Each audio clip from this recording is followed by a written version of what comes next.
Hello everyone. আজ যেহেতু Saturday, সকালবেলায় আমার পড়ানো ছিল, তাই রেডি সেডি হয়ে বেরিয়ে পড়লাম।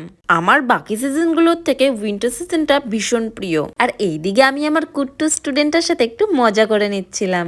আর আজ যেহেতু স্যাটারডে, আমাদের বাড়িতে নিরামিষ খাওয়া হয়। বাড়িতে এসেই দেখি আমার প্রিয় ভেজ ডালের সব সবজিগুলো কাটা হয়ে গেছে, আর তার সাথে হবে ঢোকার ডালনা।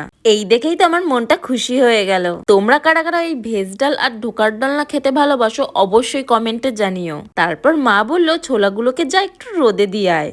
আমার সারা দিনটা তো এইভাবেই কেটে গেল। তোমরা কারা কারা শনিবার দিনকে ভেজ খাও আমাকে কিন্তু জানাতে ভুলো না। মা ভাজবে আর রান্নাঘরে গিয়ে আমি একটা খাবো না, তাই কি করে হয়?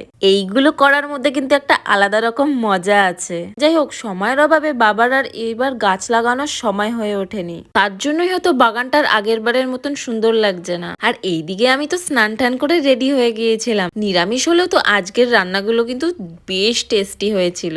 ভেজ ডাল আর তার সাথে আলু ভাজা, দারুণ কম্বিনেশন। উফ, জাস্ট লাভ ইট। দিন খাওয়া দাওয়ার পর ভাবলাম একটু সামনের বাগানটায় পায়চারি করে নিই, কারণ খেয়ে দিয়ে সঙ্গে সঙ্গে কাউরি শোয়া উচিত নয়। যাক, ভিডিওটা ভালো লাগলে অবশ্যই লাইক কমেন্ট করতে ভুলো না। টাটা।